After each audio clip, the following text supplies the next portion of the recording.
في مثل بيقول تبات نار تصبح رماد. بس يا ترى المثل ده ممكن يتحقق بكره وتصدق الارصاد الجويه في جنوب افريقيا؟ الله اعلم. ده بيقول لك درجه الحراره هتنزل 11 درجه مع توقع سقوط امطار. الله اعلم.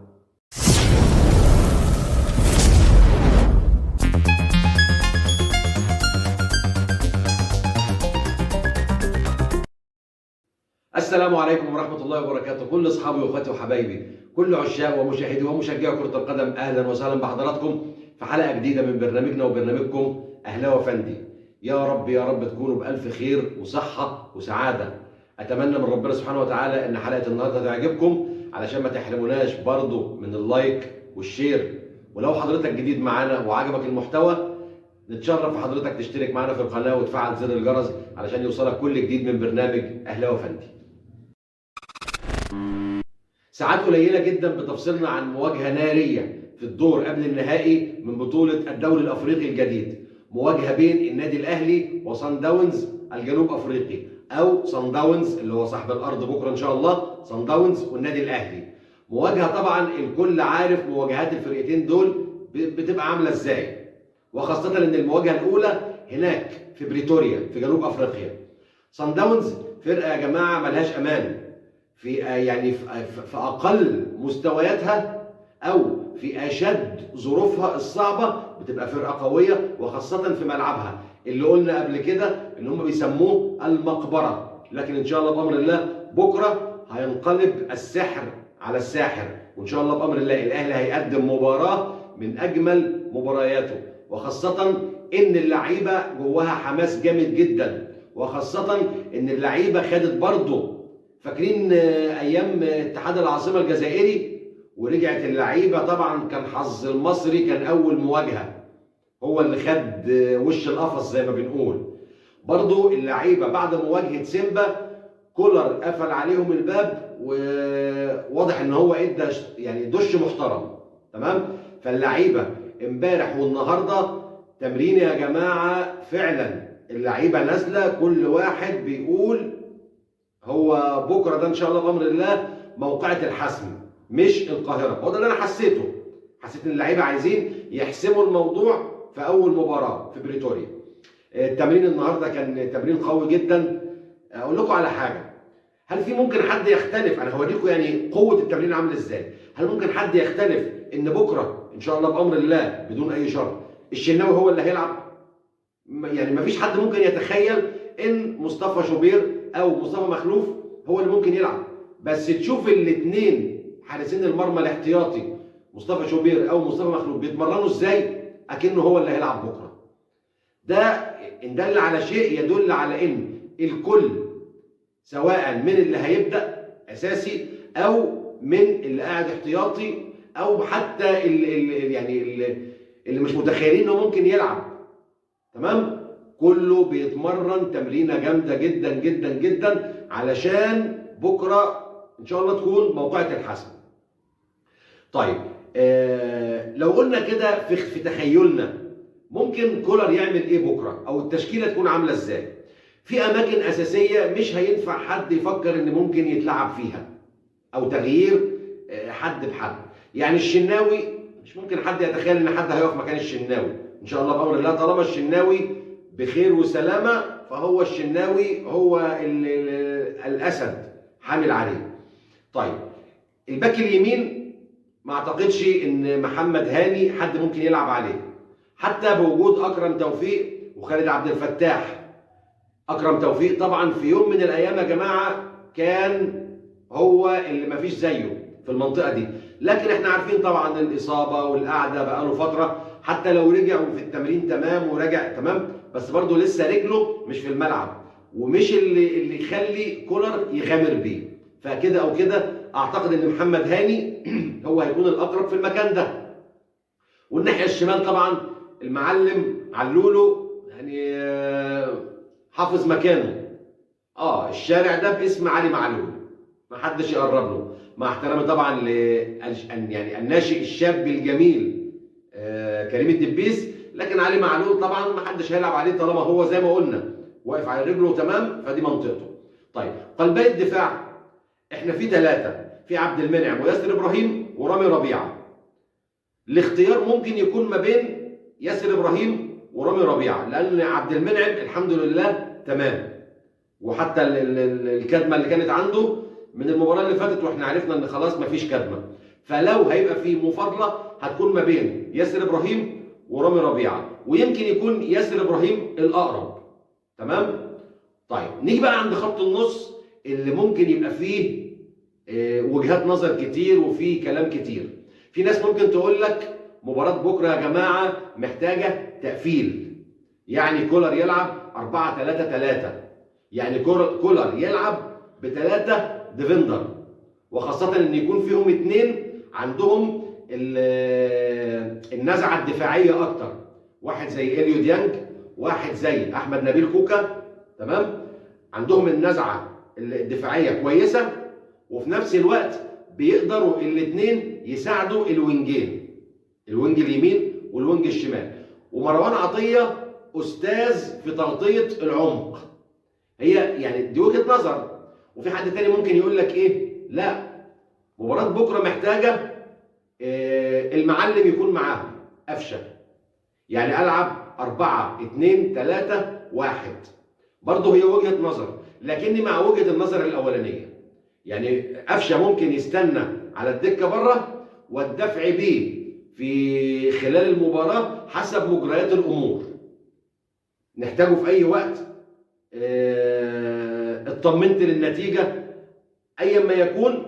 اعتقد ان البدايه ممكن تكون افضل باليو ديانج، بمروان عطيه، باحمد نبيل كوكا. طيب دي وجهه نظري. هنقول على الوينجين، لا بديل عن بيرسي تاو في اليمين. طيب نيجي الشمال، الوينج الشمال عندنا حسين الشحات وعندنا رضا سليم. حسين الشحات طبعا معلم المعلمين، ولو اني زعلان منه شويه بقاله كام ماتش، لكن بكره انا شايف ان رضا سليم ممكن يكون افضل. ليه؟ مباراه بكره والله اعلم، كل دي توقعات يا جماعه.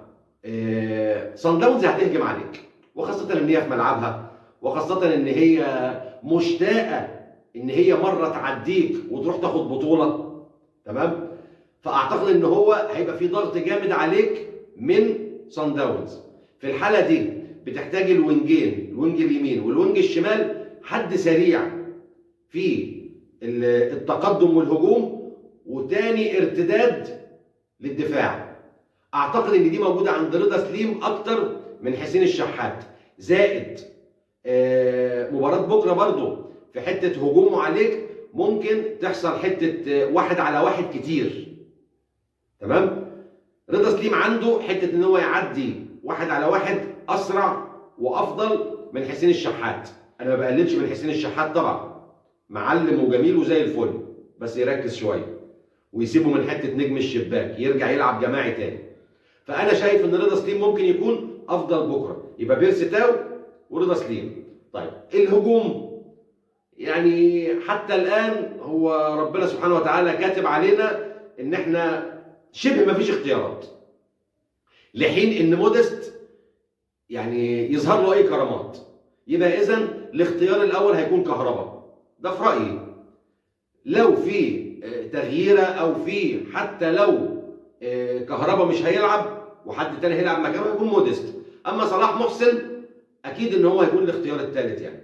والله اعلم. ده كده الشكل اللي انا لو انا اللي بلعب بكره انا ممكن احط التشكيل ده. تمام؟ يبقى عندنا لا خلاف في خط الدفاع. خط النص في بس فكره ان العب 3 ديفندر ولا احط 2 ومعاهم قفشه. الوينج اليمين زي ما قلنا بيرسي تاو لا غنى عنه. الشمال رضا سليم، ده في رأيي. قدام هو كهربا. طيب على هامش بقى أخبار النادي الأهلي، الأستاذ محمد فرج عامر رئيس نادي سموحة نزل على حسابه الشخصي على فيسبوك خبر كده، يعني وما أدراك ما محمد فرج عامر. أولا هو الصديق الشخصي للكابتن محمود الخطيب، زائد الراجل ده بيطلع له أخبار كده مش عارف يعني، نقوت الصاحب لصاحبه زي ما بيقولوا، بيطلع له اخبار من تحت لتحت كده بتبقى تمام. الراجل ده نزل على حسابه الشخصي بيقول ايه؟ نهائيا عمر كمال عبد الواحد في النادي الاهلي. الله اعلم، بس يعني ايه، مع طبعا اقتناعي بقوة فرج عامر، استاذ فرج عامر طبعا، وقربه لمجلس الاداره وصدق معظم اخباره، لكن شايف ان الخبر ده بدري قوي. والنادي الا اذا كان النادي الاهلي خلاص خلص نهائي مع فيوتشر، مع النادي ومع اللاعب، كده وكده احنا عارفين ان رغبه اللاعب ان هو خلاص هو عايز الاهلي، تمام.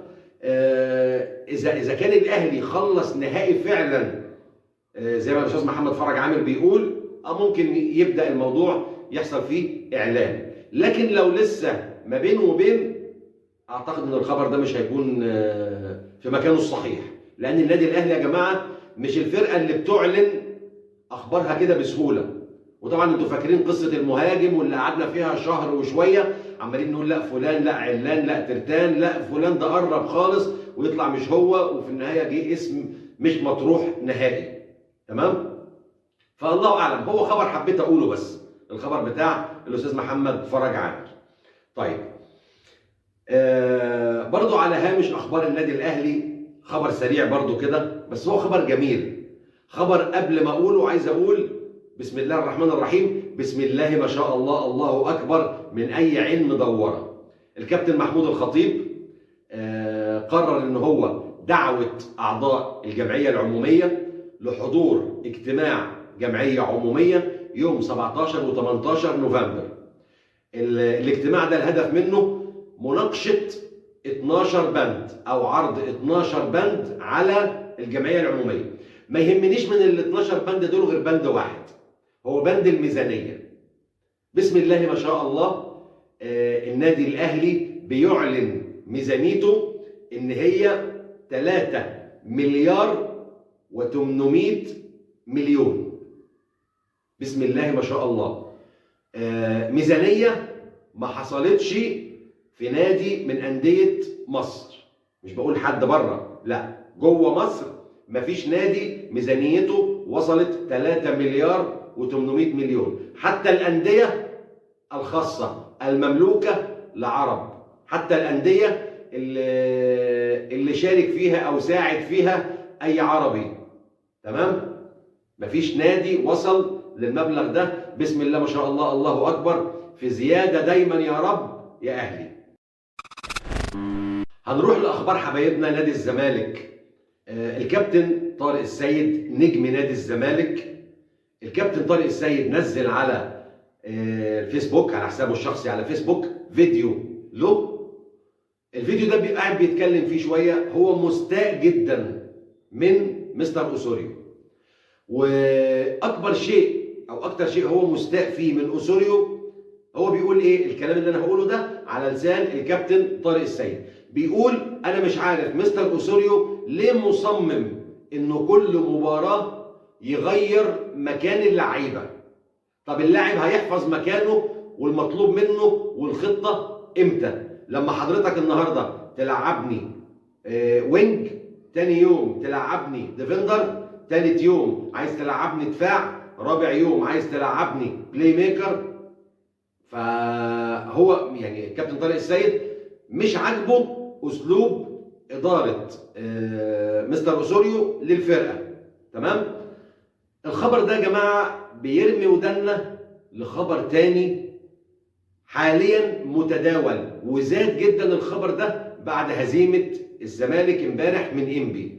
الخبر ده بيقول ان هديه ومفاجاه الكابتن حسين لبيب لنادي الزمالك واعضاء نادي الزمالك وجمهور نادي الزمالك، هديته على نجاحه في الانتخابات هي رحيل اوسوريو واستقدام والتعاقد مع الكابتن حسام حسن، تمام. طبعا الكابتن حسام حسن مفيش حد ممكن يختلف عليه كمدير فني، وراجل منين ما بيمسك فرقه هو شخصيته بتطبع على الفرقه على طول. حتى بعصبيته، حتى اقول ايه، بحماسه. تمام. وبتظهر شخصيته على طول في الفرقه. بس يعني هو الكابتن حسام حسن هو مرن الزمالك قبل كده. تمام. مره او تقريبا مرتين يعني. من كتر المدربين اللي بيجوا لنادي الزمالك يمكن الواحد بيسقط منه حاجات. تمام. طيب ما هو الكابتن حسام حسن مشي، طب هترجعه تاني، طب ايه زاد، ايه جديد عليه؟ مش عارف. هي دي بتاعتكم، عايزين تجيبوا حسام حسن، عايزين تجيبوا اي حد في الدنيا. تمام. يكش تروحوا تجيبوا جوارديولا، براحتكم. بس انا تعليقي على حاجه يا جماعه، هو ليه في نادي الزمالك مفيش، يعني سمعت زمان عن كلمه ايه، مجلس الحكماء اللي كان فيه الاستاذ عبد الله جورج والمجموعه اللي كانت معاه. طب هو الحكماء دول خلصوا فين؟ ليه نادي الزمالك ما بيدورش على مدرب فعلا له اسمه وله تقله وله سي في محترم؟ تمام. ولا جايز مثلا هل الشخصيه دي او المدرب اللي بالشكل ده هل ما يرضاش يجي الزمالك؟ مش عارف.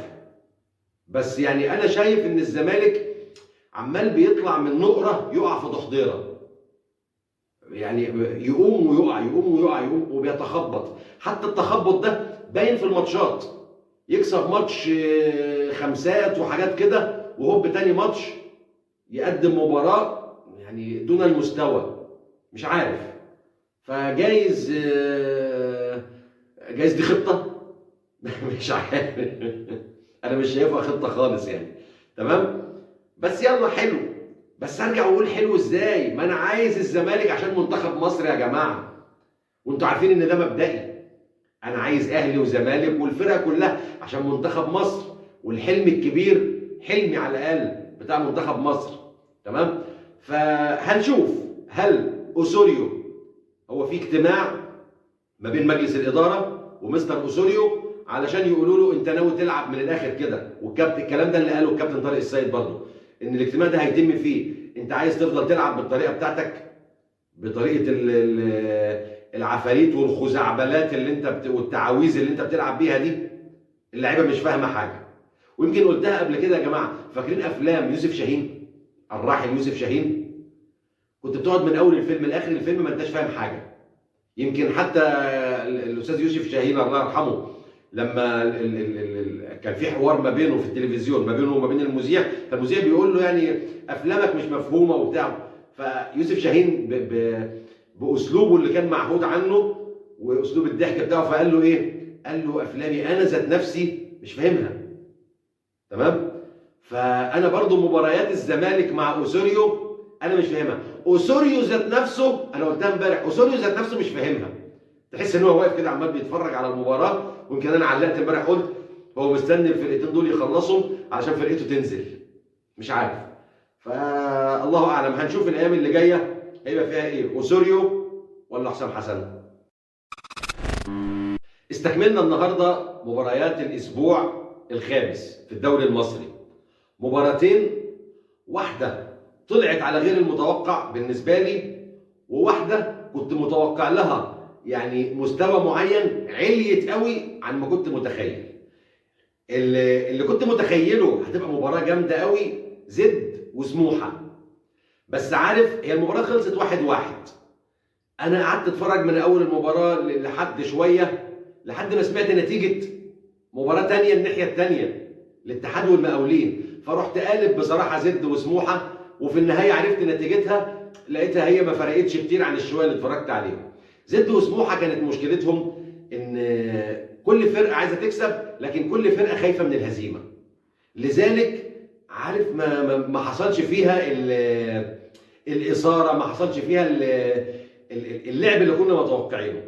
لكن على النقيض خالص بقى الناحيه الثانيه، الاتحاد والمقاولين، مباراه جميله في كل حاجه، جميله في اهدافها، ماسوره اهداف وضربت في استاد اسكندريه.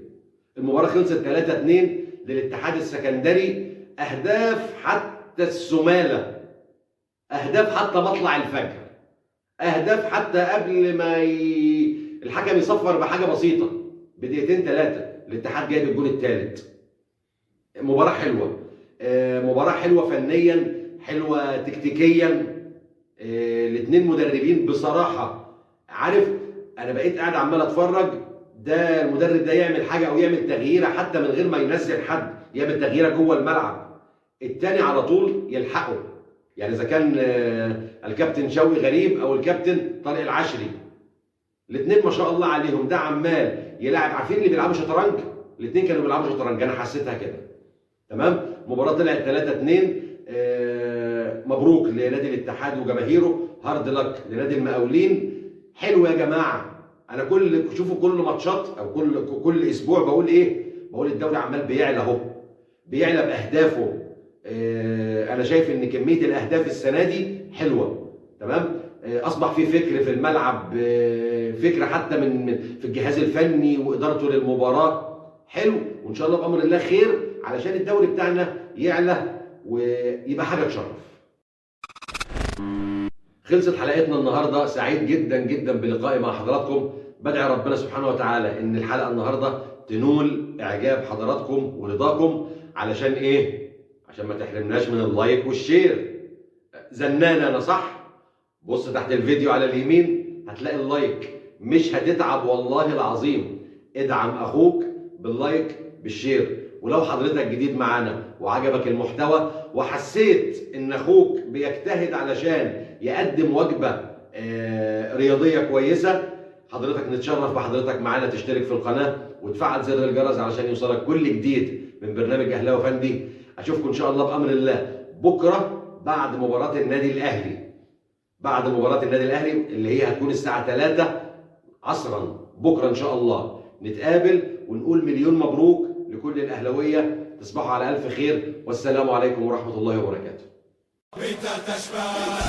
العالية روكسون دايما بنشجع الابطال. سامر عماد متعب مرتدة تصوير وجول جول جول جول. الفرصة للفريق الاحمر عرضية.